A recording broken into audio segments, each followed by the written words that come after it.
अस्सलामुअलैकुम स्टूडेंट्स। आज हम एसएसटी पढ़ेंगे, ठीक है। तो सबसे पहले आप अपनी बुक देख लिए। बुक का नाम क्या है आपके? Social planet. पहले इसका हम कंटेंट ओपन कर लेते हैं और देखते हैं आपके पीए फर्स्ट का सिलेबस क्या है। तो कंटेंट ओपन करिए और यहाँ देखिए आपके पीए फर्स्ट में पहले 3 चैप्टर थे, 3 हटा के हमने 2 कर दिए हैं, ठीक है। ये 2 चैप्टर जिसमें हम 1 कंप्लीट कर चुके हैं और दूसरा हमें अब ये पढ़ाना है, ठीक है। ये हमने पार्ट 1 में करा था और ये हमें किस में कराना है? पार्ट 2 में, ठीक है। ट्रेसिंग चेंजेस थ्रू 1000 ईयर हमने जो कराया था, ये किस में कराया था? पार्ट फर्स्ट में। और अब जो हम करेंगे, अब करेंगे हम part 2 page number 11 new kings and kingdoms. तो यहाँ पर आप पार्ट 2 लिख लिए और यहाँ पर डेट लिख दिएगा उस दिन की जिस दिन वीडियो यूट्यूब पर अपलोड हो जाएगी। न्यू किंग्स एंड किंगडम, अब नए किंग और उनके किंगडम्स के बारे में बात करेंगे। मतलब नए नए किंग कैसे आए, जो पुराने किंग थे वो हटे, फिर उससे अगले आए, फिर उससे अगले आए, इस तरह से मतलब अलग अलग तरह के किंग्स आए इंडिया के अंदर और उनकी किंगडम्स के बारे में हम स्टडी करेंगे। Let's read. In the 7th century there were social, economic and political changes which led to the emergence of new social group. 7th century में क्या था? वहाँ पर क्या हो रहा था? 7th सेंचुरी में सोशल, इकोनॉमिक और पॉलिटिकल चेंजेस हो रहे थे विच lead the emergence of new social group, जिसकी वजह से क्या हुआ? नए सोशल ग्रुप्स भी आने लगे, उनका भी इमरजेंस होने लगा। There were several regional kingdoms, वहाँ पर कुछ रीजनल किंगडम्स भी थे, जैसे कि establish by the people who come from other parts of the world. और वो किसके ज़रिए इस्टेब्लिश किए गए थे? उन लोगों के ज़रिए जो कि वर्ल्ड के, दुनिया के अलग अलग जगह से आए हुए थे। Let us begin our study from 700 AD। और हम अपनी स्टडी, जो अपनी ये स्टडी करने जा रहे हैं, अब हम कहाँ से स्टार्ट करने जा रहे हैं? 700 AD से, ठीक है। 700 आफ्टर एनाडोमनी से, 700 एनाडोमनी से हम स्टडी करने जा रहे हैं। As it was soon after the death of king Harsha. और ये कब की बात है? जब जो राजा थे किंग हर्ष, उनकी डेथ के बाद इन 647। इनकी डेथ कब हुई? 647 की में डेथ हुई। हम कब से बात करने जा रहे हैं? कब की बात करेंगे हम? 700 AD तक, ठीक है। 700 AD से हम पढ़ना शुरू करेंगे। And his vast kingdom began to disintegrate. और क्या हुआ? जब किंग हर्ष जो है 647 में जब वो ख़त्म हो गए, जब मर गए, उनकी डेथ हो गई, तो उनकी जो बड़ी किंगडम थी बिगेन टू डिसइंटीग्रेट। क्या होने लगी? डिसइंटीग्रेट होने लगी, मतलब बिखरने लगी। जो उनकी अकेले की पूरी किंगडम थी, जहाँ पर हुकूमत थी, वो जो है हुकूमत जो है इधर उधर हिस्सों में बंटने लगी, बिखरने लगी। इमरजेंस ऑफ न्यू डायनेस्टीज़, क्यों? क्योंकि क्या हुआ था? न्यू डायनेस्टीज़ आई थी, उनकी वजह से। जैसे emergence of new dynasties. During this period a number of powerful regional kingdoms arose in North India. इस पीरियड में, इस टाइम में, कब? इनके मरने के बाद, इनके डेथ के बाद पावरफुल रीजनल किंगडम्स आए इंडिया के अंदर, अरोज हुए, मतलब निकल के आए, है ना। डेक्कन एंड साउथ इंडिया में आए। These kingdoms wanted to build a big empire, hence they fought with each other. और जो अलग अलग जगह के छोटे छोटे राजा आए, मतलब इधर उधर से लोग, राजा आए और उन्होंने इंडिया के अलग अलग जगहों पे कब्जा कर लिया और वहाँ पर रूल करने लगे। फिर वो आपस में लड़ने लगे। क्यों? This kingdom want to build a big empire. वो अपनी बड़ी एम्पायर करने के लिए, अपनी जो हुकूमत थी उसे बड़ा करने के लिए, कि मतलब जैसे कि कुछ एरिया में जो उनकी हुकूमत है उसे पूरे हिंदुस्तान में या इधर उधर एरियाज़ में फैलाने के लिए क्या हुआ? वो आपस में कंटिन्यू लड़ते रहे। In order to have control over the neighbouring territories. किस लिए? कि वो अपने नेबरिंग टेरिटरीज पे क्या कर पाएँ? कंट्रोल कर पाएँ, ठीक है। In the course of time the northern and the waste India were taken by the Rajput. और उस टाइम की बात अगर करें तो नर्दर्न और वेस्टर्न इंडिया जो था वो राजपूत के कब्जे में था, ठीक है। The Palas were powerful in the eastern India. और जो पालाज थे वो ईस्टर्न इंडिया में थे, ईस्ट के साइड में उनकी हुकूमत थी। The western India and the upper Gangetic valley was dominated by the Gurjara Pratiharas. और जो upper India, upper Gangetic valley और जो वेस्टर्न इंडिया का पार्ट था वो गुर्जारा प्रतिहाराज जो थे उनके कंट्रोल में था। वहाँ पर गुर्जारा प्रतिहाराज ज़्यादा पावरफुल थे, उनकी हुकूमत थी। The Rashtrakutas control the Deccan and also territories in north and south India. जो राष्ट्रकूटाज थे उनकी हुकूमत कहाँ कहाँ रही? डेक्कन में और नॉर्थ और साउथ इंडिया के टेरिटरीज में। The Chalukyas the Chalukyas also spread their power in the Deccan region, और जो चालुक्यास थे उन्होंने भी अपनी डेक्कन रीजन में पावर फैला रखी थी, ठीक है, अपनी हुकूमत फैला रखी थी। अमंग द राजपूत किंगडम्स चाहमनाज और द चौहान्स, जो राजपूत किंगडम थे उसमें जो चाहमनाज थे या उन्हें चौहान भी कहते थे, वर वेरी प्रोमिनेंट, वो बहुत ज़्यादा प्रोमिनेंट थे, मतलब बहुत ज़्यादा प्रसिद्ध में थे, मतलब मेन थे, मेजर थे, यही प्राइम थे, यही पावरफुल थे। In the south the Cholas were the most powerful kingdom, और साउथ की तरफ देखें, इंडिया के साउथ वाले हिस्से में, तो वहाँ पर चोलास जो थे वो बहुत ज़्यादा पावरफुल किंगडम थी। And was known for administration and agriculture development, और उन्हें अपनी एडमिनिस्ट्रेशन और एग्रीकल्चर डेवलपमेंट के लिए जाना जाता था। Other than the Cholas the Pandyas and Cheras also ruled over south India, और चोलास के अलावा जिन लोगों ने रूल किया वहाँ पर साउथ इंडिया में, वो कौन कौन थे, वो पांड्याज और चेराज थे, मतलब पांड्याज और चेराज जो थे उन लोगों ने भी, चोलास के अलावा इन लोगों ने भी वहाँ पर साउथ इंडिया में रूल किया। एडमिनिस्ट्रेटिव सिस्टम, अब एडमिनिस्ट्रेटिव सिस्टम क्या, एडमिनिस्ट्रेटिव मतलब प्रशासनिक, ठीक है, यानी शासन संबंधित, अपने शासन को लेकर, शासन को लेकर मतलब अपने रूल को लेकर या अपने उसके हिसाब से संबंधी, उससे रिलेटेड सिस्टम बनाया, ठीक है। क्या क्या सिस्टम थे उससे रिलेटेड, अपने किंग से, अपने रूलिंग से, रूल से रिलेटेड, जो उनका शासन था उससे रिलेटेड, ठीक है। To gain acceptance the new kings and dynasties took on new and high sounding titles like maharaja adhiraja, कौन, maharaja adhiraja. To gain acceptance मतलब स्वीकार करने के लिए, हासिल करने के लिए, स्वीकार हासिल करने के लिए जो नए किंग और डायनेस्टीज थे उन्होंने क्या किया, नई और हाई साउंडिंग टाइटल बनाए अपने, जैसे कि महाराजा अधिराजा जो थे उन्होंने अपना टाइटल क्या रखा, great king, Overlord of Kings. और जो त्रिभुवन चक्रवर्ती थे, राजा थे ये भी, इन्होंने अपना नाम, अपना टाइटल क्या रखा, Lord of the three world's, तीन दुनिया का मालिक।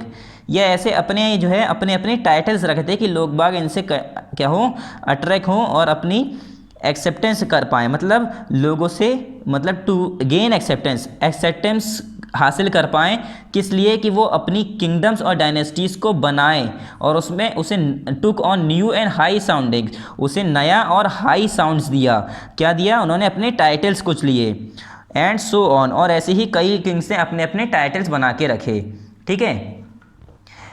assert their and so on. They also perform religious rituals to become the part of the Kshatriyas and engage in warfare to assert their power and form kingdoms for themselves. और उन्होंने क्या किया, उन्होंने religious rituals perform भी किए कुछ, किस लिए कि वो क्षेत्रियाज में क्या हो जाएं, उनका हिस्सा बन जाए, क्षेत्रियाज का हिस्सा बन जाए, मतलब क्षेत्रियाज उनके साथ आ जाएं। मेन मुद्दा तो यही था कि वो अपनी किंगशिप बढ़ाना चाह रहे थे, तो वो चाह रहे थे अब उनके अंडर में कितने ज़्यादा से ज़्यादा लोग आ जाएं, तो वो रिलीजियस रिचुअल्स भी कर रहे थे, ठीक है, मज़हब को भी मतलब दिखा रहे थे कि हम इतने रिलीजियस हैं, इतने मज़हब को फॉलो करने वाले हैं, तो लोग बाग उनसे अट्रैक्ट हों, ठीक है। एंड इंगेज इन वॉरफेयर, और लड़ाइयों में भी हिस्सा लेते थे, शामिल रहते थे, क्यों, टू एसर्ट देयर पावर, अपनी पावर को एसर्ट करने के लिए, मतलब अपनी पावर का अधिकार जताने के लिए कि हमारी पावर इतना अधिकार है, अपने अधिकार जताने के लिए कि जो भी लड़ाई होती थी उसमें वो वॉर के लिए लड़ते थे, हिस्सा लेते थे और अपना अधिकार जताते थे। With their samantas and associations of peasants, ठीक है, किनके साथ, अपने समानताज और उनके पीजेंट्स के एसोसिएशंस के साथ, ठीक है। Traders and Brahmins in order to get, और ट्रेडर्स और ब्राह्मण्स के साथ in order to get the share from their produce and rent from the landlords, और इनके साथ क्यों जुड़े रहते थे, सॉरी यहाँ पर है हमारा, in spite of that they still maintain the relation with their samantas and the association of peasants traders and Brahmins in order to get the share from their produce and rent from the landlords. मतलब simply ये उन लोगों से भी जुड़ते थे, मतलब खाली वॉर करना और रिलीजियस रिचुअल्स को फैलाना, इन सब को छोड़कर और किस में रहते थे, ये स्टिल मेंटेन द रिलेशन, वो अपने रिलेशन जो है समानताज और पीजेंट्स के एसोसिएशंस के साथ और ट्रेडर्स के साथ और ब्राह्मण्स के साथ अपने अच्छे रिलेशंस बना रहे थे, क्यों, कि to get the share from their produce, कि वो जो कुछ, जैसे कि जो प्रोड्यूसर्स हैं, जो किसान हैं, जो ट्रेडर्स हैं, वो अपना जो भी कुछ प्रोड्यूस कर रहे हैं उनसे शेयर, उनसे हिस्सा लेने के लिए, and rent from the landlords, और जो ज़मींदार हैं उनसे रेंट किराया लेने के लिए ये सब क्या करना चाह रहे थे, मतलब एक तरह से अपनी पावर को बढ़ाने के लिए ये सब कर रहे थे, उनसे पैसा ले रहे थे, वेल्थ को इकट्ठा कर रहे थे। ठीक है। Revenue was also collected from traders, और जो रेवेन्यूज़ थे वो भी कलेक्ट हो रहे थे, जो किराया था, जो टैक्स था, वो ट्रेडर्स से, ज़मींदारों से टैक्स भी लेते थे। ठीक है। ज़मीन का, या किसान है तो खेत का, या किसान है तो उसका आधा से ज़्यादा सामान ले लिया, या आधा उसकी फसल ले ली, कुछ 30% में से 100 में से 70% ले लिया, 30 दे दिया किसान को। इस तरह से क्या करते थे, टैक्स लिया करते थे। These resources were use for the construction of temple, और ये जो भी चीज़ें, रिसोर्सेज, जो पैसा, इनकम, जो भी ये लेते थे इन सबसे, ये किस लिए यूज़ करते थे, constructions of temple and fort, and also to wage wars, और वॉर को, जो लड़ाई होती थी उसमें वेजेस, मतलब जो उसका वो होता था, मजदूरी जो होती थी, जो वॉरियर होते थे, जो लड़ते थे वॉर में, उन्हें मजदूरी देने के लिए उन्हें भी तो तनख्वाह देनी पड़ेगी, उनकी भी तो खाना पीना तो इन्हें ही करना पड़ेगा ना, किंग को, क्योंकि इनके कौन है, ये वॉरियर्स हैं। और किस लिए, ये अपने फोर्ट को, अपने किले को, अपने टेम्पल को बनाने के लिए, उसकी कंस्ट्रक्शंस के लिए इन पैसों को यूज़ किया करते थे। These wars in term help them earn wealth in the form of plunder and access to land as well as trade routes, और इन लड़ाइयों के ज़रिए इन्हें क्या मदद मिलती थी, ये दौलत कमा लेते थे। कैसे, जिसे हराया उसकी दौलत हड़प ली, उसकी दौलत अपने कब्ज़े में कर ली, इन फॉर्म ऑफ प्लंडर कहते हैं लूट। ठीक है, लूट लिया करते थे, जहाँ जिसे हराया उन्हें सब लूट लिया तो क्या हुआ, उनकी दौलत इनकी हो जाती थी। एंड एसेस द लैंड, और उनकी ज़मीनें भी कब्जा कर लेते थे। As well as trade routes, और उनसे क्या मिलता था, ट्रेड रूट्स, उनकी ज़मीनें जब कब्जा कर लेंगे तो वहाँ के जो रास्ते हैं इनके ही हो जाएंगे, तो वहाँ से ट्रेड करने के रूट्स यानी रास्ते भी मिल जाया करते थे, ज़रिए भी मिल जाया करते थे। Member of influential family were appointed by the king to collect revenue, और जो इन्फ्लुएंशियल फैमिली के मेंबर्स थे वो भी किंग ही अपॉइंट करता था, किंग ही बताता था कि कौन सा आदमी क्या काम करेगा, किस लिए, टू कलेक्ट रेवेन्यू, मतलब जो टैक्स होता था उसे कलेक्ट करने के लिए किंग जो है एक अपना मेंबर बना दिया करता था कि ये मेंबर उस जगह पर इतने एरिया में कलेक्ट करेगा टैक्स, इतने एरिया का किराया तुम लेके आओगे, इतने एरिया का टैक्स तुम लेके आओगे। ठीक है, ऐसे जो है मेंबर्स बना दिए करते थे। These positions were often hereditary, और ये पोजीशंस क्या होती थी, हेरिडेटरी होती थी, मतलब एंसेस्ट्रल ग्रांट। ठीक है, सॉरी एंसेस्ट्रल मतलब जो कि खानदानी चली आ रही हो। ठीक है, ये पोजीशंस खानदानी होती थी। जैसे अब किसी को राजा ने रखा कि तुम जो है ज़मींदारों से या किसानों से टैक्स लोगे, तो उसका बेटा ही अगला वो होगा उसकी जगह पर, मतलब ये हेरिडेटरी होती थी ये पोजीशंस, उसके ही खून का, मतलब जो पोस्ट पर काम कर चुका है उसी के रिलेटिव या उसी का खून या उसी का बेटा या उसी का बाप, मतलब उसी के फैमिली से ही वो काम करेगा। हेरिडेटरी मतलब ये होता है। ठीक है, एंसेस्ट्रल। फिर क्या है, the process of land grants. अब लैंड ग्रांट्स का प्रोसेस क्या था, वी रिसीव द ग्रांट्स मतलब क्या होता है, वैसे ग्रांट्स होता है दान, गिफ्ट देना। तो गिफ्ट देने का प्रोसेस क्या था, we receive the main information about the land grants from prashastis. जो ये लैंड ग्रांट की इन्फॉर्मेशन है ये हमें कहाँ से मिली है, प्राशस्तिस से। प्राशस्तिस क्या है, प्राशस्तिस क्या होती है, स्पेशल काइंड की एक इंस्क्रिप्शंस होती है जो कि लिखी जाती है, वो लिख के छोड़ दिया करते थे पहले के रूलर या जो वहाँ के पढ़े लिखे लोग होते थे, और वही चीज़ें हिस्टोरियंस ने पढ़ी और आज हमने लिख कर दे दी और हम वही चीज़ें पढ़ रहे हैं। Prashastis tell us about the rulers how they depicted themselves as valiant. और प्राशस्तिस ये बताता था कि जो रूलर हैं वो अपने आप को कैसे डिपेक्ट करते थे, मतलब अपने आप को कैसे दर्शाया करते थे, या कैसे उन्होंने अपने आप को दर्शाया, अपने आप को कैसे शो किया उन्होंने कि वो वेलिएंट हैं। वेलिएंट मतलब बहादुर, विक्टोरियस मतलब सक्सेसफुल, कितने जीते हुए, कौन कौन सी उन्होंने लड़ाइयाँ लड़ी, बहुत बड़े वॉरियर थे। तो ये सारी चीज़ें राजा जो है लिखवाया करते थे, किस पे, प्राशस्तिस में। Learn Brahmins were those who helped in the administrations. और जो पढ़े लिखे ब्राह्मण्स होते थे वो इन्हें मदद करते थे एडमिनिस्ट्रेशंस के अंदर। सो प्राशस्तिस में नॉट बी लिटरली ट्रू।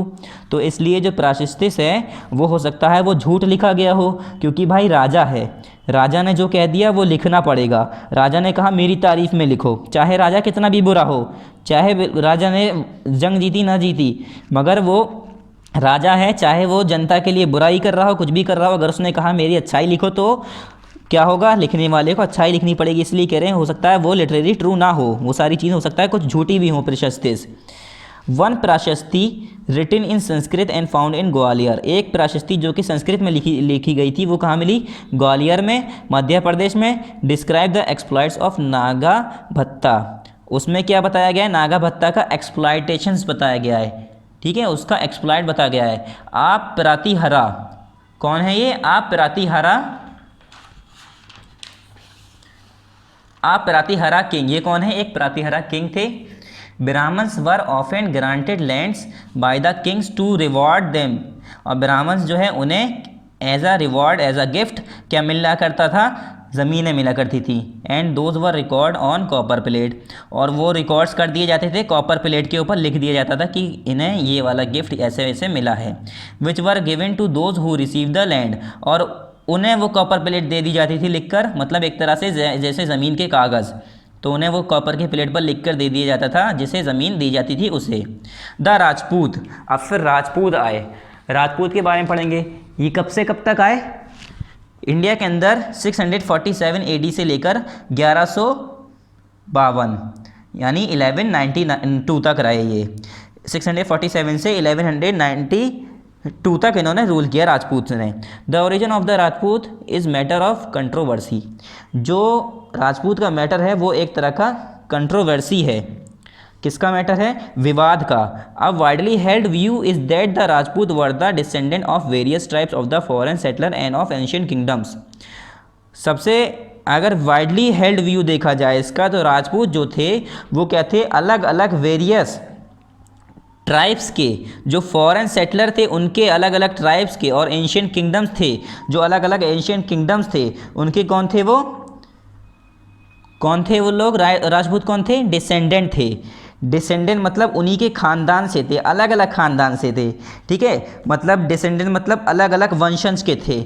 अब उनके जो है किस किस वंशज से थे, कुछ जो है जो फॉरेन सेटलर थे और कुछ एंशियंट किंगडम थे, उनके सब वंशज थे ये राजपूत, मतलब अलग, ये जो है मतलब इनका बहुत बड़ा ग्रुप था, ठीक है। फिर क्या हुआ, हु बिकम डीपली इंटरमिक्स, जो कि आपस में इंटरमिक्स हो गए, है ना, with one another in course of time, और टाइम और डेवलप होने के साथ साथ क्या हुआ, ये आपस में इंटरमिक्स होते गए, मिलते गए, इधर उधर के जितने भी राजपूत थे आपस में मिलते गए। And develop a certain king of homogeneity, और इन्होंने क्या बनाया, एक तरह का सर्टेन काइंड ऑफ होमोजेनिटी बनाई by the adoption of similar social customs and religious sites. कैसे, सब आपस में मिले, जितने भी राजपूत थे इकट्ठा हुए, मतलब अलग अलग तरह के जो भी जहाँ जहाँ राजपूत थे सब मिले, उन्होंने इंटरमिक्स हुए आपस में एक दूसरे से, और एक तरह की same kinds of certain kinds of homogeneity बनाई इन्होंने, और एक ही सिमिलर सोशल कस्टम्स और रिलीजियस साइट को फॉलो करने लगे। They were known for their high courage, वो अपने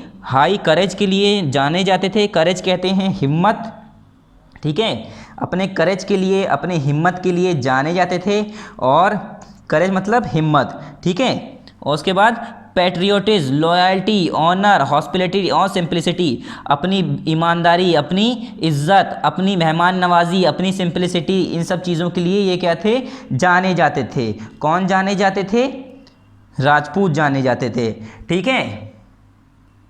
और ये पैट्रियोटिज्म जो वर्ड है इसका मीनिंग क्या है, पैट्रियोटिज्म, पैट्रियोटिज्म मतलब होता है देश प्रेम, ये अपने देश से बहुत ज़्यादा प्रेम करते थे, इसलिए ये जो है, और इन्हें लॉयल थे मतलब बहुत ज़्यादा ईमानदार थे, ऑनर मतलब बहुत ज़्यादा इज्जतदार थे ये लोग, ठीक है। और ये लोग क्या थे, ये बहुत ज़्यादा हिम्मती थे, और ये अपनी मेहमान नवाजी बहुत अच्छी करते थे, मेहमान नवाजी इनकी बहुत ज़्यादा मानी जाती है, इनकी सिंपलिसिटी, ये ज़्यादा सिंपल रहते थे।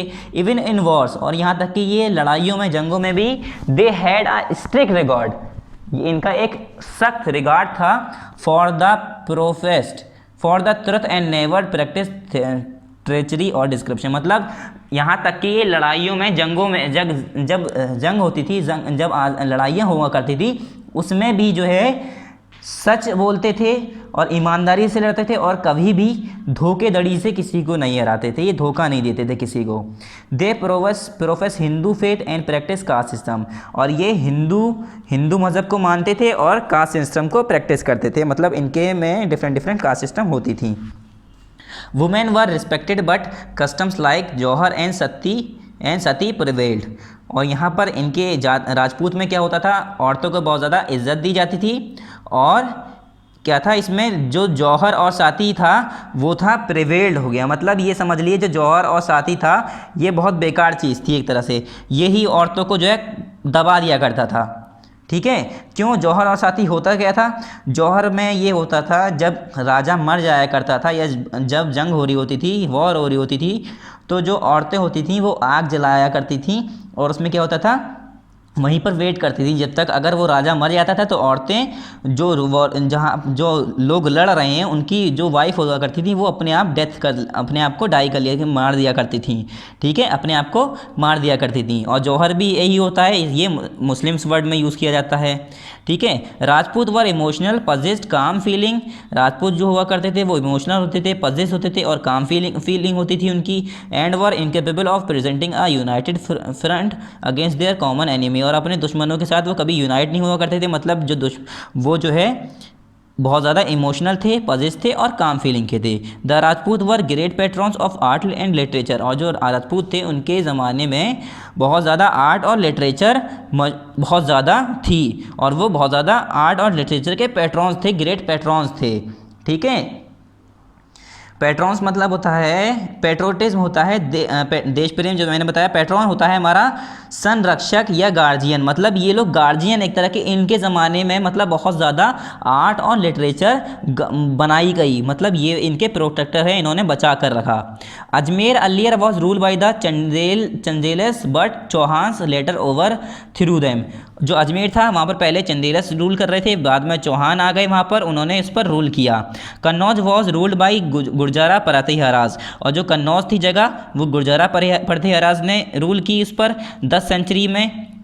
कब से कब तक, 10 सेंचुरी से टू द एंड ऑफ 11वीं सेंचुरी, 10वीं सेंचुरी से 11वीं सेंचुरी के आखिर तक इन्होंने रूल किया। And later on by Rathores, और उसके बाद 11वीं सेंचुरी के बाद जो कन्नौज था वो किसने रूल किया, राठौर ने उस पर हुकूमत की। Malwa was ruled by the Paramars, और जो मालवा जगह है वो किसने रूल की थी, वहाँ पर किसकी हुकूमत थी, परवर्स की। Bundelkhand was ruled by Chandelas, Mewar was under the rules of Sisodias and Guhilas, और Kathiawar was rule by Solankis, Bengal by Palas and Senas, and Gujarat by Gurjaras और प्रतिहाराज। सिंपली इन्होंने बस नाम बताया कौन सी जगह कहाँ पर किसने किस जगह पर रूल किया। द गुर्जाराज प्रतिहाराज, अब अकेले गुर्जाराज प्रतिहाराज के बारे में बात करते हैं। The Pratiharas ruled over some part of Rajasthan and Gujarat, जो प्रतिहाराज थे उन्होंने कहाँ कहाँ पर किस किस हिस्सों पर, राजस्थान के कुछ हिस्सों पर और गुजरात के कुछ हिस्सों पर रूल किया, हुकूमत की। The famous ruler of this period were Raja Bhoj, यहाँ के जो फेमस रूलर थे इस पीरियड के, इस ज़माने के, क्या नाम है उनका, राजा भोज।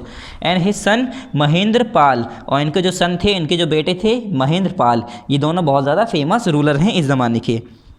नागभट्टा फर्स्ट, ये फर्स्ट है, आई नहीं है। Nagabhata first was the founder of the dynasty, और इस डायनेस्टी के फाउंडर कौन थे, Nagabhata first. They had trade relations with Central Asia, इनके कुछ ट्रेड रिलेशंस थे सेंट्रल एशिया के साथ। The successor were weak and could not protect their kingdom, जो इनके सक्सेसर थे वो बहुत ज़्यादा वीक थे और अपनी किंगडम को बचा नहीं पाए, मतलब जो ये महेंद्र पाल और राजा भोज, ये सब जो किंग थे, इन किंग्स के बाद जो इनके दूसरे किंग्स निकल के आए वो बहुत ज़्यादा वीक थे, कमज़ोर थे, अपनी हुकूमत को, अपनी किंगडम को बचा नहीं पाए। As a result Mahmud Ghazni invaded and defeat the last ruler of Pratiharas, और फिर बाद में क्या हुआ, महमूद गजनी आया, जो रूलर थे महमूद गजनी वो आए, इन्हें हरा दिया, किसे, प्रतिहाराज के आखिरी रूलर को, और यहाँ पर हुकूमत करने लगे। ठीक है, इन्वेडेड मतलब होता है आक्रमण। ठीक है, यहाँ पर आक्रमण किया और क्या किया, इन्हें हराकर यहाँ पर हुकूमत करने लगे। फिर क्या है द पालाज। अब पालाज कौन थे? The Palas rule the region covered by the present day states of Bihar, Jharkhand and West Bengal. Palas ने कौन सा एरिया रूल किया था? आज जो बिहार का, झारखंड का और वेस्ट बंगाल का जो एरिया है वो सारा एरिया किसके कंट्रोल में था? पहले पालाज के।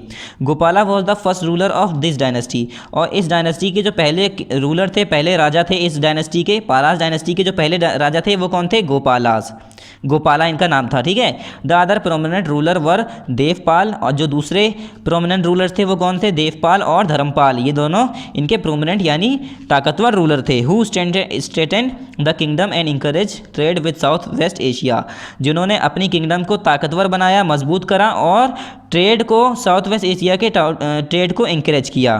किसके साथ? साउथ वेस्ट एशिया के साथ। Dharmapala founded the famous Vikramashila university, और जो धर्मपाल थे उन्होंने फेमस विक्रमशिला यूनिवर्सिटी को बिहार में क्या किया? फाउंड किया, बनाया। ठीक है। इन्होंने क्या किया? फेमस विक्रमशिला यूनिवर्सिटी जो बिहार में है उसे बनाया धर्मपाल ने। And also established a monastery, और इन्होंने एक मोनेस्ट्री भी बनाई। ठीक है। The dynasty collapse in the 12th century and was succeeded by the ruler of Sena dynasty, और ये डायनेस्टी मतलब पालास डायनेस्टी खत्म हो गई, कोलैप्स हो गई, बिल्कुल तबाह हो गई in the 12th century, 12 century में। And was succeeded by the ruler of Sena dynasty, और फिर बाद में किसके जरिए चलाई गई? सीना डायनेस्टी, मतलब फिर सीना डायनेस्टी के रूलर आ गए। Who ruled until the Muslim defeated them, और उन्होंने, सीना डायनेस्टी ने कब तक रूल किया? जब तक मुस्लिम्स हिंदुस्तान में नहीं आए और उन्हें हराया नहीं। फिर मुस्लिम्स यहाँ पर आ गए हिंदुस्तान में, फिर सीना डायनेस्टी को खत्म कर दिया। फिर आए ट्रिपार्टाइट स्ट्रगल। ट्रिपार्टाइट स्ट्रगल क्या है? Kannauj was the main centre of all the political development in north and northern India during the period of king Harshvardhan. जो कन्नौज है वो मेन सेंटर था सारे पॉलिटिकल डेवलपमेंट का। किसमें? नॉर्दर्न इंडिया में। किस पीरियड में?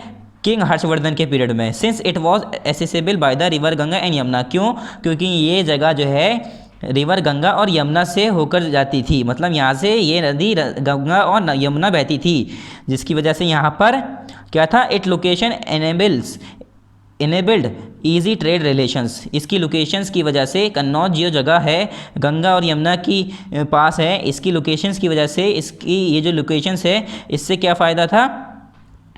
Kannauj was easy trade relation, मतलब इसके जो है लोकेशन की वजह से आसानी से ट्रेड मिल जाया करता था। पानी के जरिए इंसान ट्रेड करने जाया करता था, है ना, उसे रास्ता मिल जाया करता था। Kannauj was rich in soil. Kannauj जो है सॉइल में रिच है, मतलब वहाँ की सॉइल फर्टाइल है, अच्छी है, उपजाऊ सॉइल है। And attracted the neighbouring dynasties, और जो नेबरिंग डायनेस्टीज हैं उन्हें अट्रैक्ट करती है। Hence there was a long battle between the Gurjaras, the Rashtrakutas and the Palas to control the Ganga valley in the general and Kannauj in particular. और जो वहाँ के लोग थे, कौन कौन?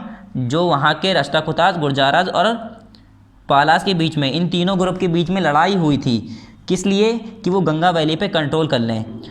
गंगा वैली पे कंट्रोल क्यों करना चाह रहे थे? क्योंकि उन्हें कन्नौज चाहिए था। कन्नौज में, क्योंकि कन्नौज जो है बहुत अच्छी जगह थी, वहाँ पर इरिगेशन फैसिलिटीज सारी ट्रेड रूट्स वहाँ पर मौजूद हैं, वो फर्टाइल जगह थी और वहाँ पर खेती अच्छी हो रही है, मतलब हर चीज़ वहाँ पर अवेलेबल थी। पानी अवेलेबल था गंगा और यमुना नदी की वजह से, तो वो आपस में लड़ रहे थे, इसी में बैटल हो रही थी। तो this struggle is known as the tripartite struggle, और इसी स्ट्रगल को क्या नाम दिया? Tripartite struggle. किसके जरिए? हिस्टोरियंस के जरिए। हिस्टोरियंस ने इसे क्या कहा? Tripartite struggles. ठीक है, struggles. Firstly it was the Pratihara ruler. पहले क्या था? वहाँ के प्रातिहारा रूलर थे Vatsaraja, who fought against Dharmapala of Bengal and occupied.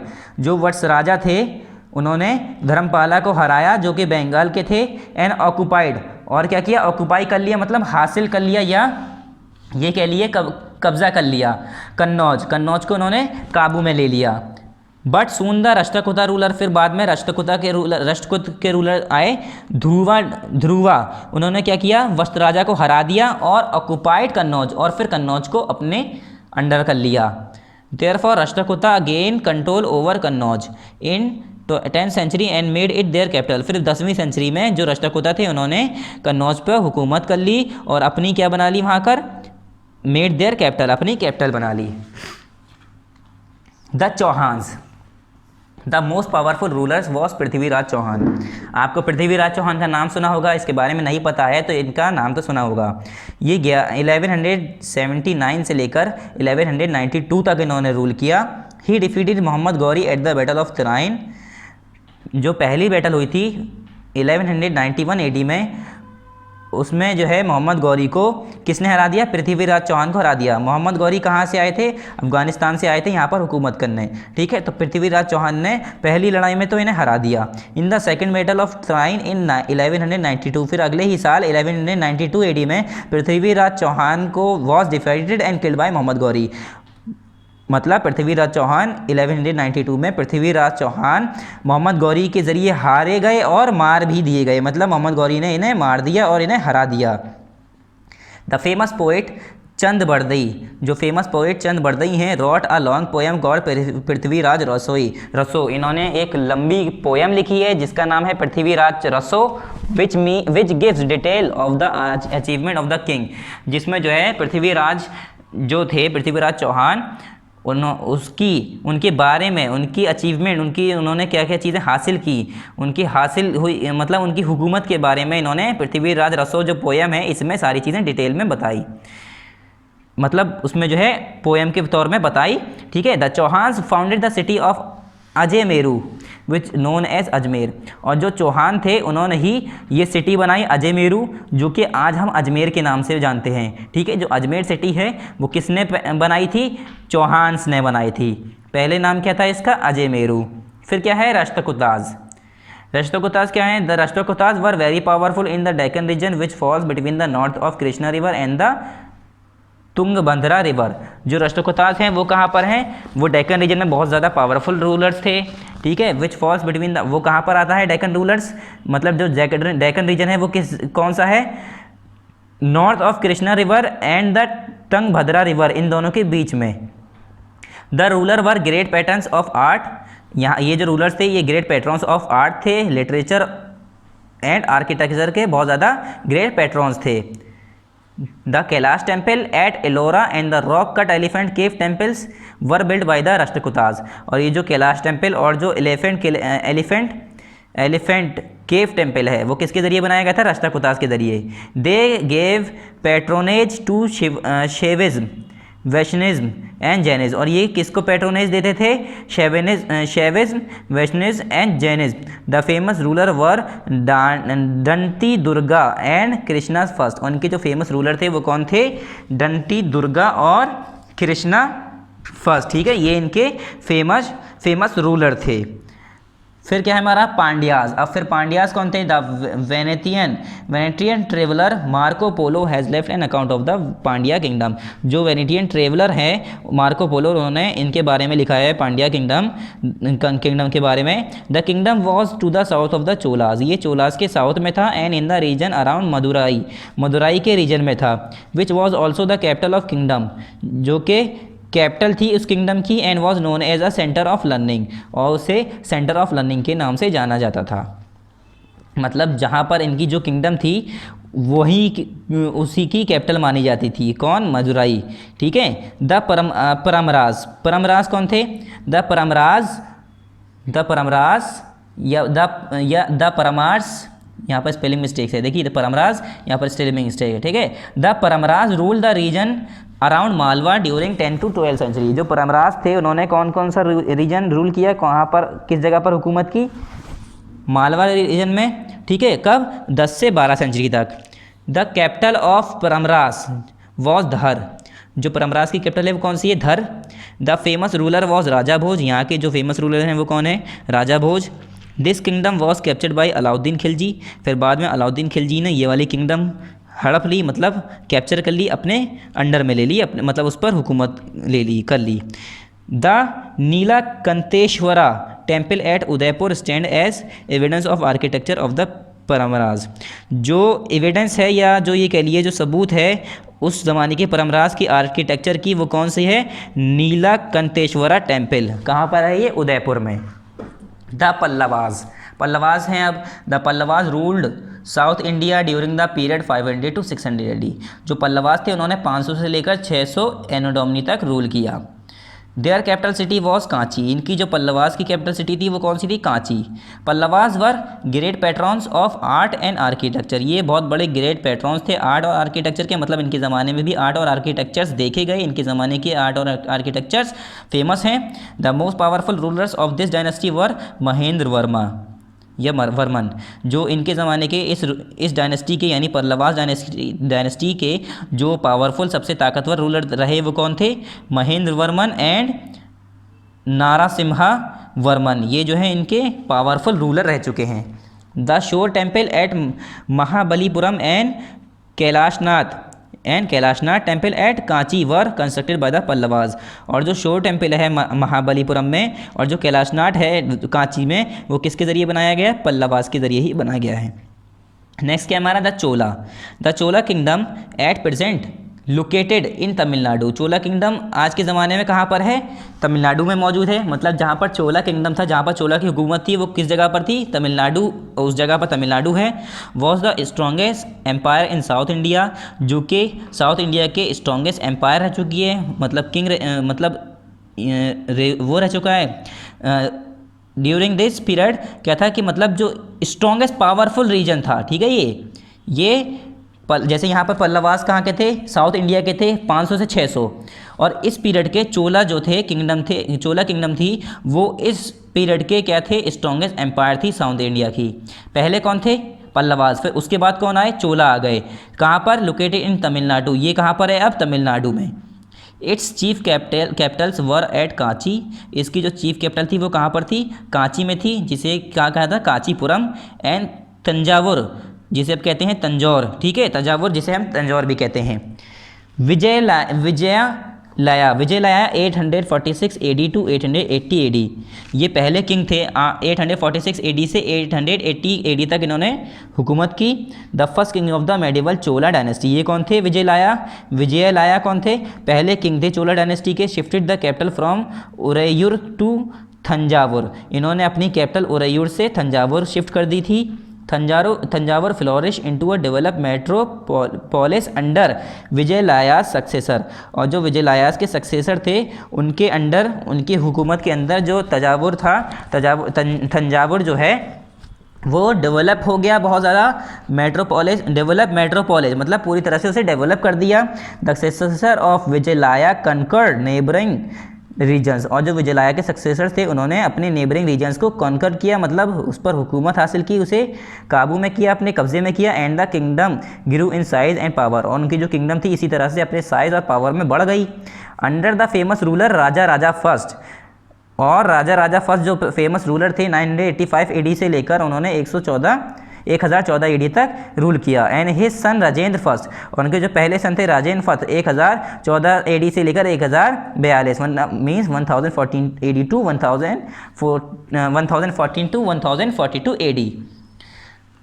ये जो है फेमस रूलर, पावरफुल रूलर हैं इनके।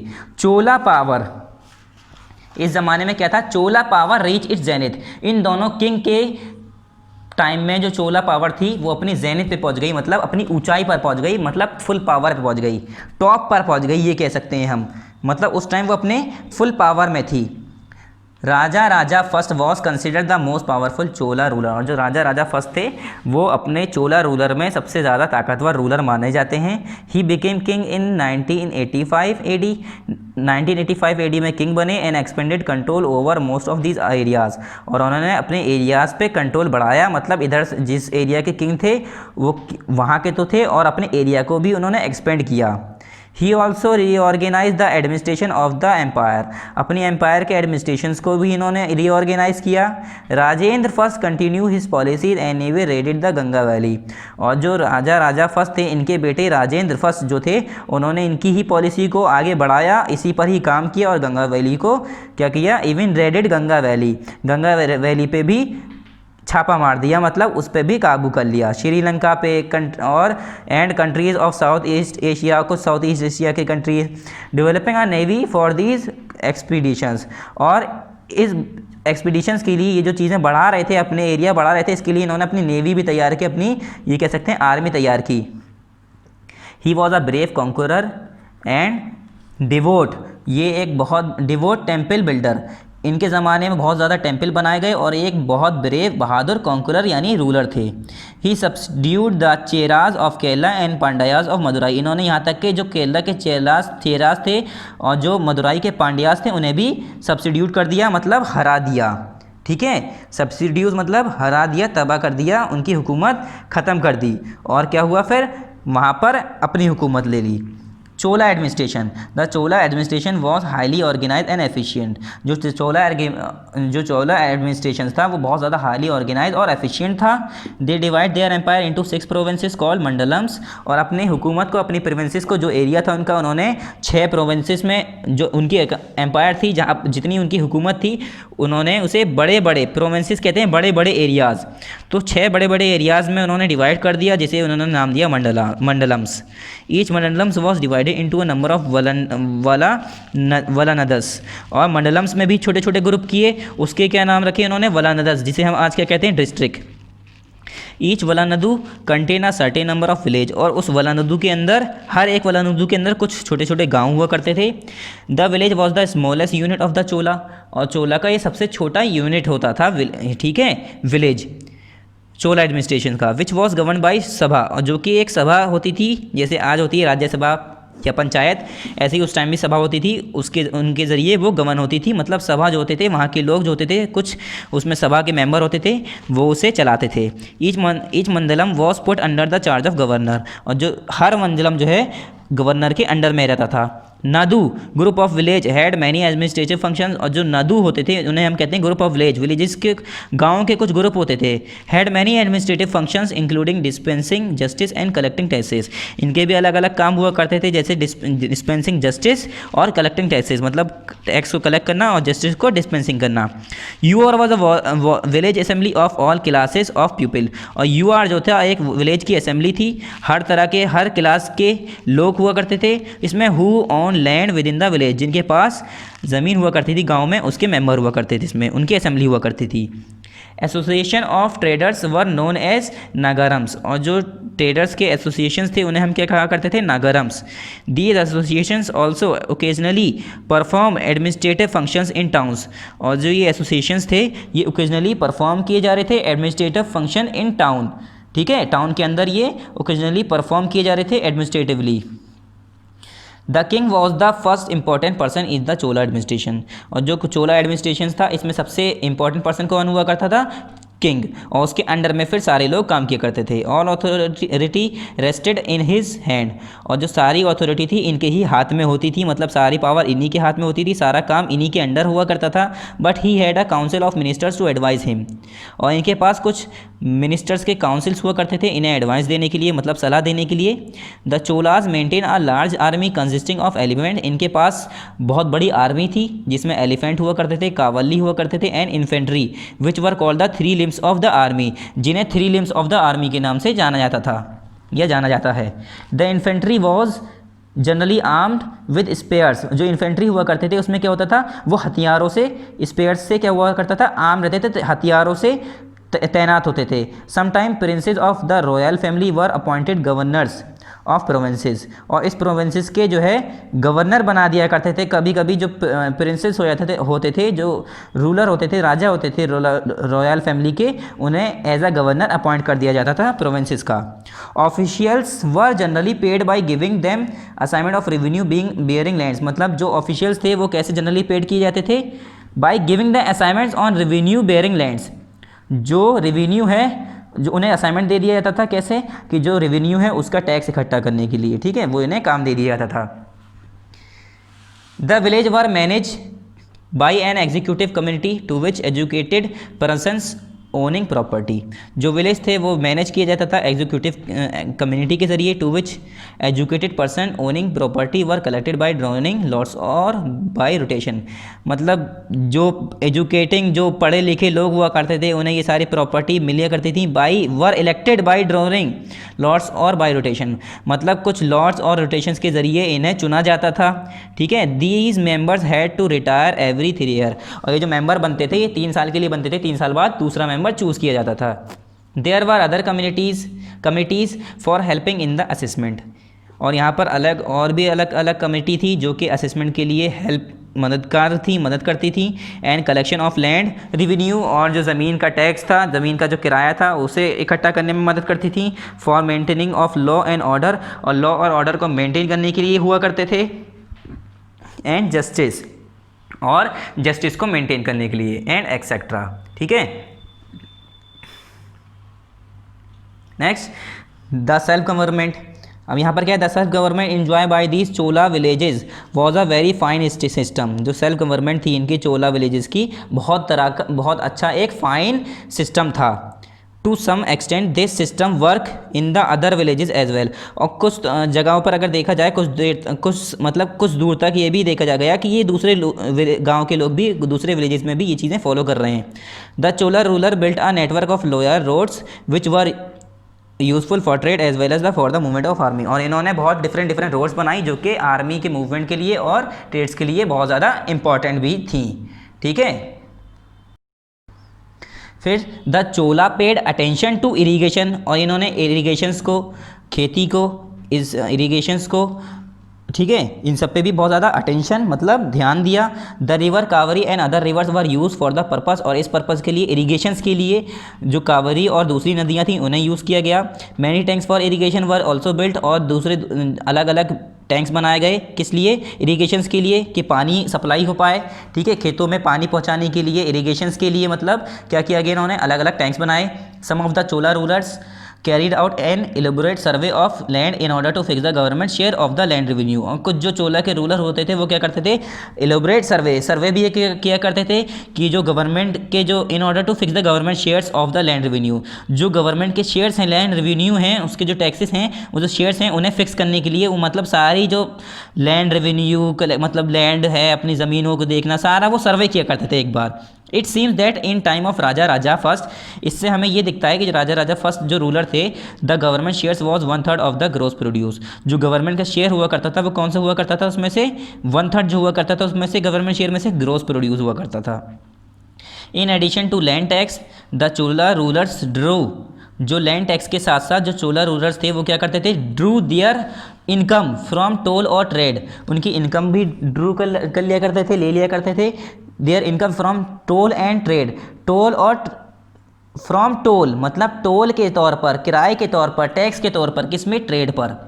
टैक्सेस ऑन प्रोफेशंस पे टैक्सेस लगते थे।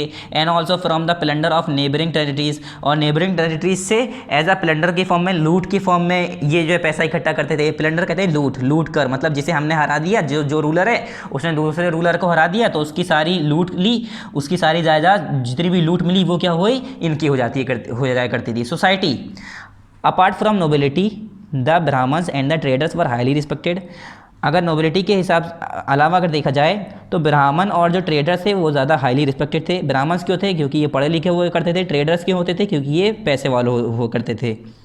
They were known for their high moral character and learning. Brahmins और ये ट्रेडर्स जो होते थे ये अपने हाई मोरल कैरेक्टर और लर्निंग्स की वजह से जाने जाते थे।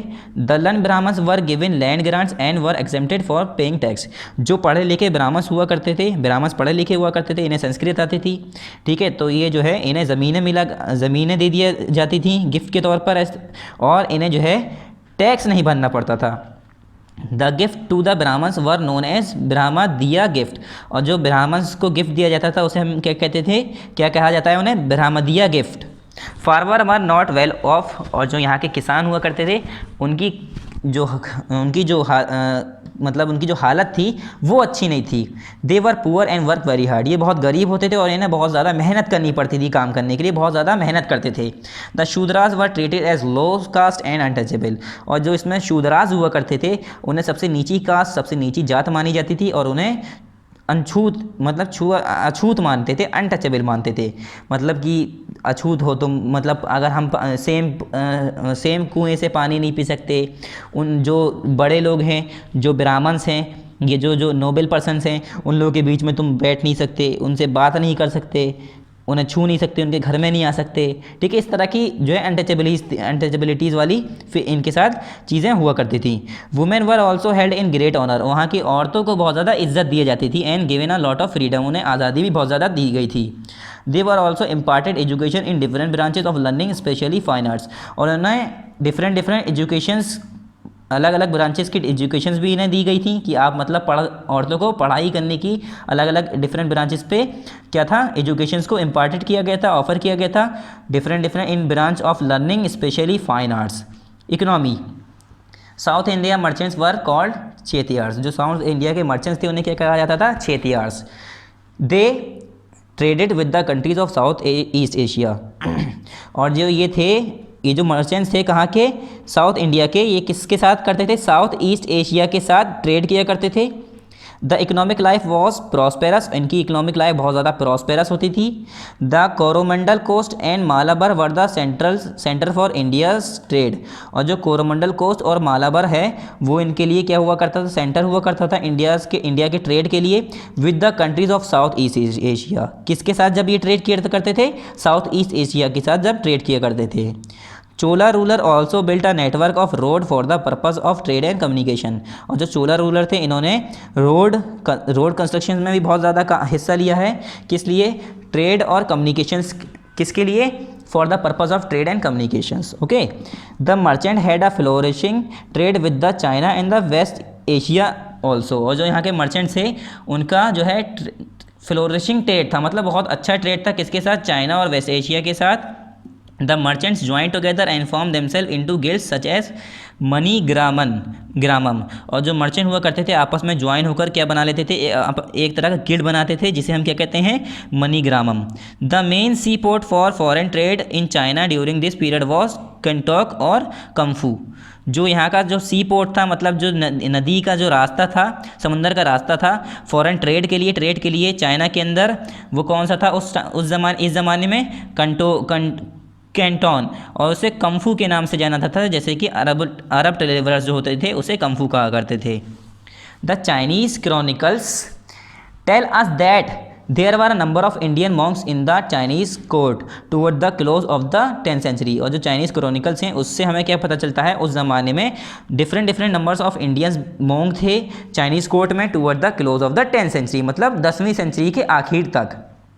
रिलीजन, अब रिलीजन कौन सा था यहाँ पर, Hindus was the most popular religion, यहाँ पर हिंदू जो था वो बहुत पॉपुलर रिलीजन था।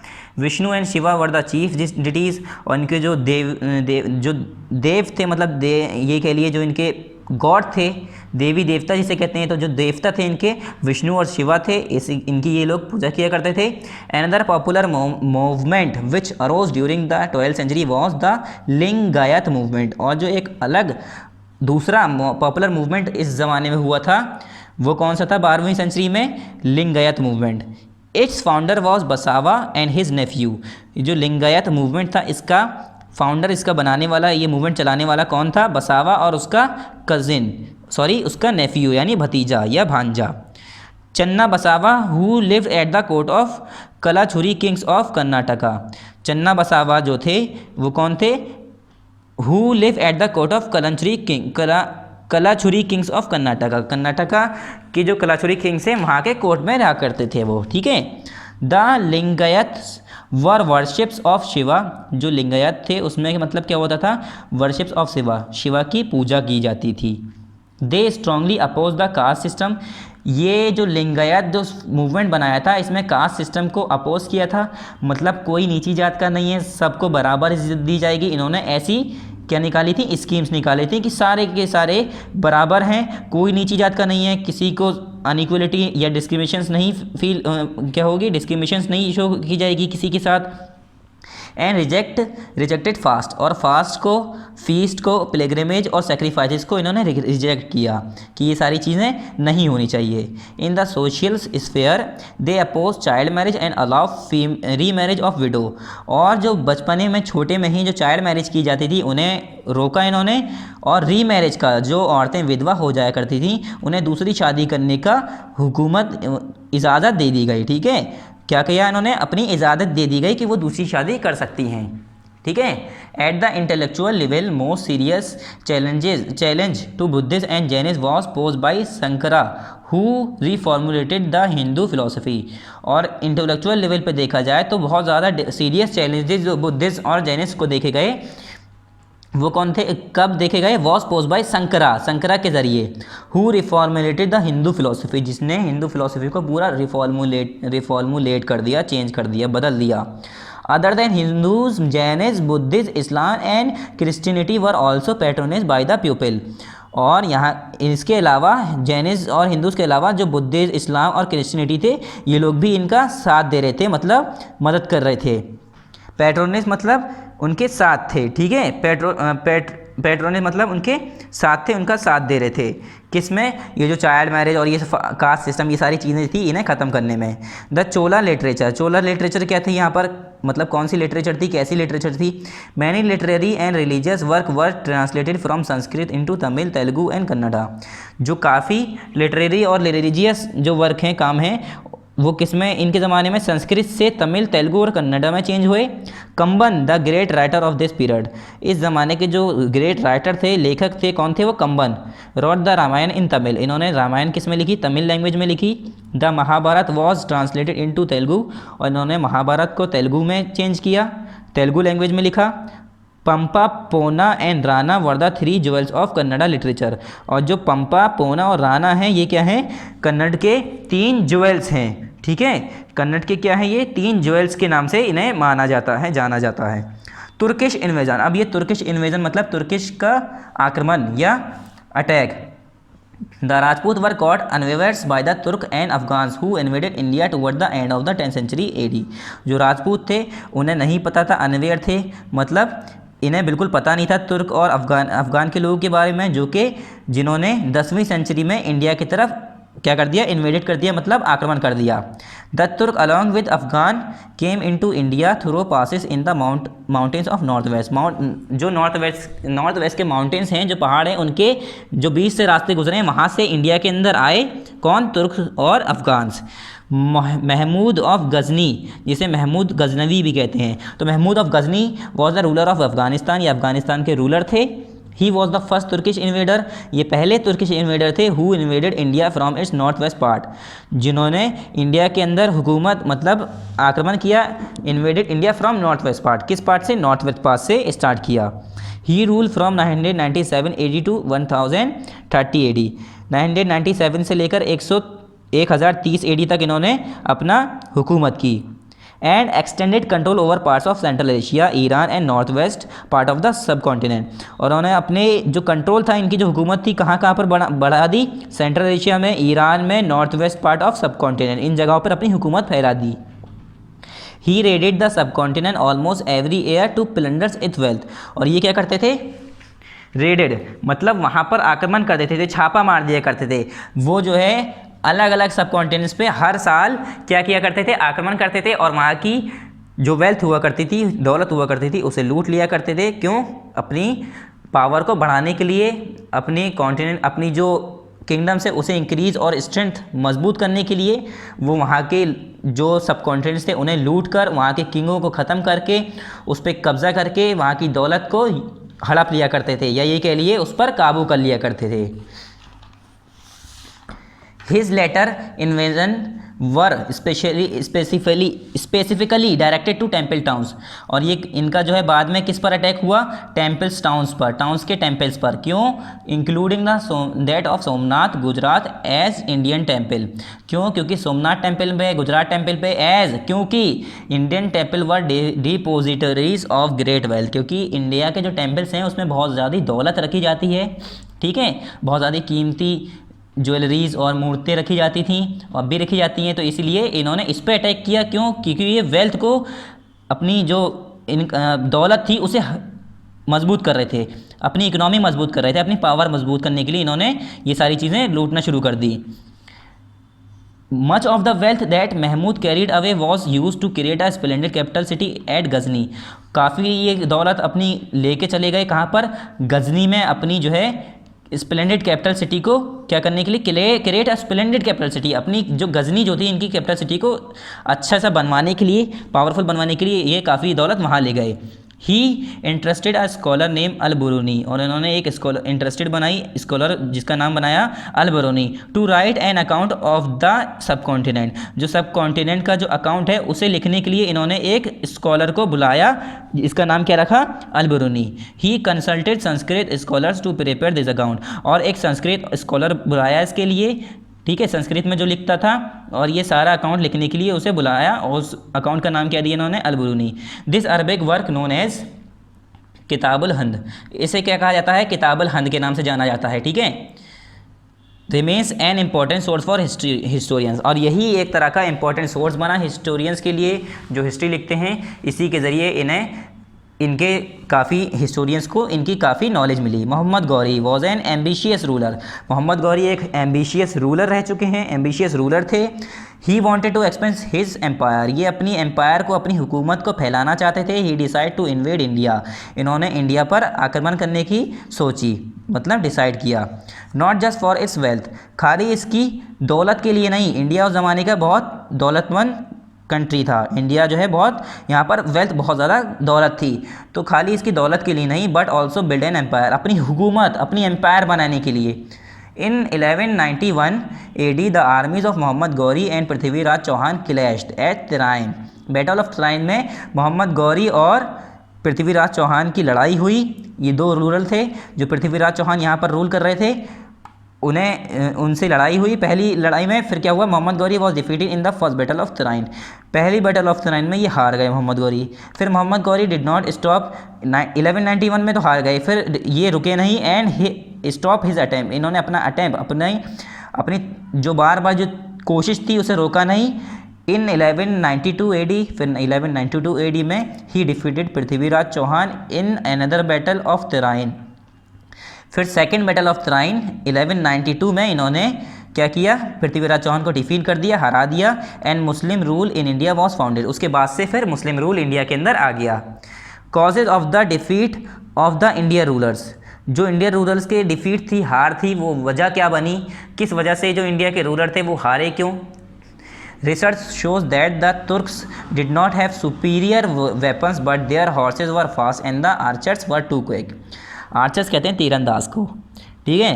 रिसर्चर्स जो हैं उन्होंने बताया जो तुर्क के रूलर थे, जो अफ़गान और तुर्किस्तान से रूलर आए थे, राजा आए थे, वो लोग जो है उनके जो घोड़े हुआ करते थे वो तेज़ हुआ करते थे, फास्ट हुआ करते थे, उनके जो आर्चर्स होते थे, तीरंदाज होते थे, वो बहुत तेज़ होते थे। On the other hand the elephant of Indians ruler were very slow, और यहीं पर अगर दूसरी जगह देखा जाए तो इंडिया के जो रूलर थे उनके पास हाथी होते थे, वो बहुत स्लो होते थे।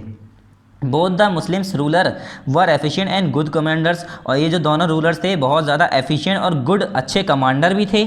The Turks were well trained, और जो तुर्क के जितने भी जो उनके कमांडर, वो जितने भी रूलर्स थे वो, और उन्होंने अपने जो नेवी थी, उनकी जो फौज थी, उन्हें अच्छे से ट्रेन कर रखा था। The Indian ruler were not United, जो इंडिया के अलग अलग जगह के, जो छोटे छोटे जगह के या जो भी अलग अलग कस्बे के या जैसे भी रूलर थे, अलग इंडिया के अंदर बहुत सारे डिफरेंट रूलर थे, वो यूनाइटेड नहीं थे, मतलब उनके अंदर एकता नहीं थी। And did not have a common plan of action, और जो डिफरेंट रूलर थे उनका अलग अलग प्लान होता था एक्शन का, कोई अलग सोच रहा है, कोई अलग सोच रहा है, किसी में यूनिटी नहीं थी, ठीक है, एकता नहीं थी।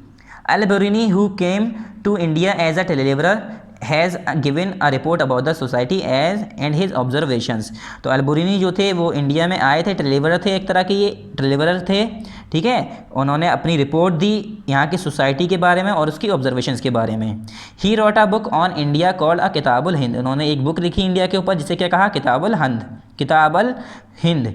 However the invasion had its impact on the society, और जो इन्वेजन था इसका असर सोसाइटी पर भी पड़ा।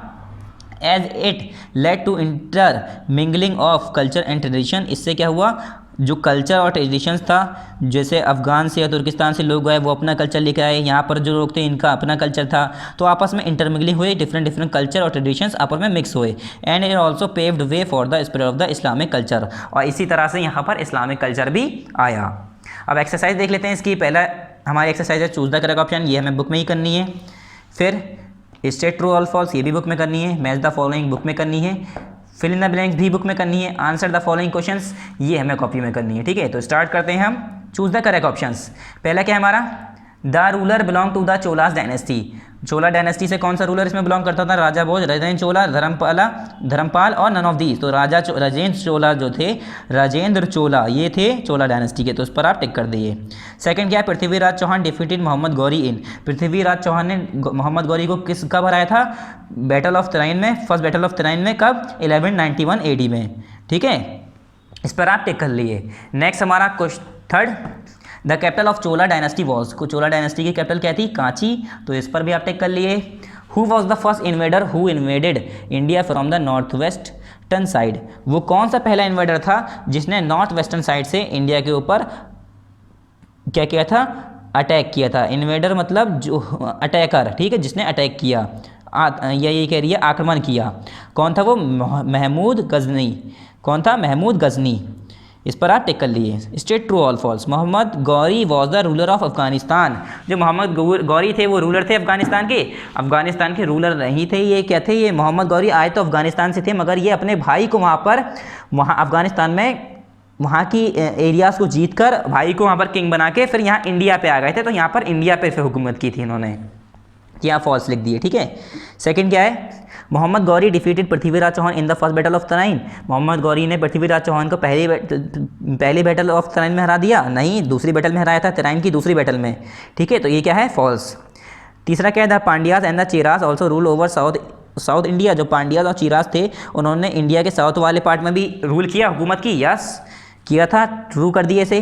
The Cholas administration was not highly organize. जो चोलाज एडमिनिस्ट्रेशन था वो हाईली ऑर्गेनाइज नहीं था। False. Cholas administration highly organize था। ठीक है, तो ये क्या हो गया? फॉल्स। पहला क्या हमारा? False, second false, third true and fourth false. खाली थर्ड वाला ट्रू है, बाकी false. Match the following. Column 1 में क्या है यहाँ पर?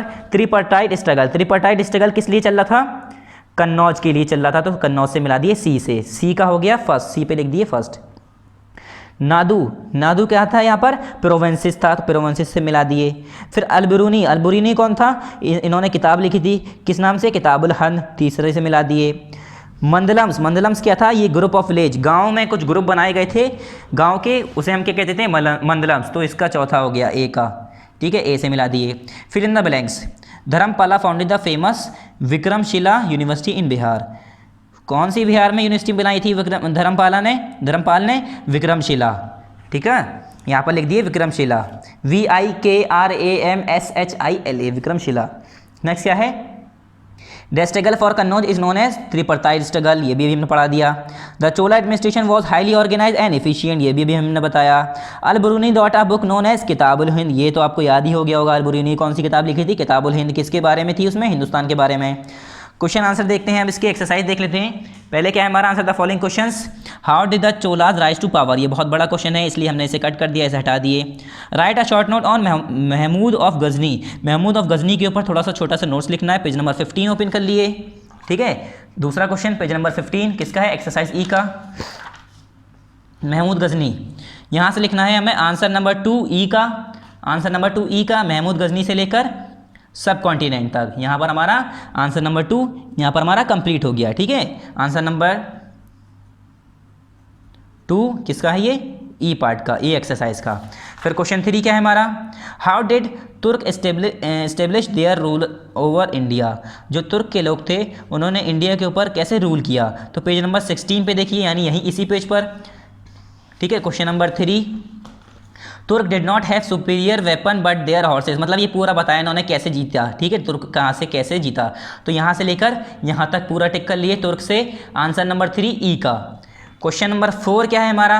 What was the tripartite struggle, page number 12। अभी मैंने बताया त्रिपार्टाइट स्ट्रगल में क्या था? तीन जो डायनेस्टीज थी आपस में लड़ रही थी, किस लिए? कन्नौज को हासिल करने के लिए। तो पेज नंबर 12 पे देखिए त्रिपार्टाइट स्ट्रगल, यहाँ पर नीचे बिलो में देयर से लेकर there was a long battle between the Gurjaras, the Rashtrakutas and the Palas. Rashtrakutas, Gurjaras और पालास के बीच में दो काफ़ी लंबी लड़ाई चली, किसके लिए? गंगा वैली को हासिल करने के लिए और कन्नौज को अपनी हुकूमत में लेने के लिए। तो इसे क्या कहा? इस स्ट्रगल को त्रिपार्टाइट स्ट्रगल। ठीक है, यहाँ से लेकर यहाँ तक स्ट्रगल तक। मैंने यहाँ पर आंसर नंबर 4 ई लिख दिया कि यहाँ का क्लियर ना हो तो यहाँ देख लिए, यहाँ से देयर से लेकर स्ट्रगल तक। ये हो गया हमारा आंसर 4 कंप्लीट ई का। अब नेक्स्ट क्वेश्चन देखते हैं। Answer the following question in detail. ठीक है, answer the following question in detail. Question first कर दिए, बहुत बड़ा आंसर है। क्वेश्चन 2 भी कट कर दिए, ये भी बहुत बड़ा आंसर है। क्वेश्चन 3 कर देंगे हम खाली, ये दोनों आप कट कर दिए, बहुत ज़्यादा बड़े आंसर हैं इसके। क्वेश्चन 3 क्या है, what were the activities associated with Chola temple, why and how did the Chola temple become hub of economic, social and cultural life. मतलब वही ये एक्टिविटीज़ बताओ जैसे कि चोला टेम्पल से एसोसिएटेड हैं, जो जुड़ी हुई हैं। पेज नंबर 14 ओपन करिए इसका, क्वेश्चन नंबर 3 एफ का, पेज नंबर 14। यहाँ पर देखिए, चोला आर्किटेक्चर एंड स्कल्पचर्स में temple become the centre of life से लेकर पूरा यहाँ तक। ठीक है, ये हमारा आंसर नंबर 3 हो गया, किसका, एफ का। यहाँ पर हमारे आंसर द फॉलोइंग भी कंप्लीट हो गए। ठीक है, तो हमारा ये हमारा पीए फर्स्ट का यहाँ पर कोर्स, पीए फर्स्ट कोर्स कंप्लीट हो गया।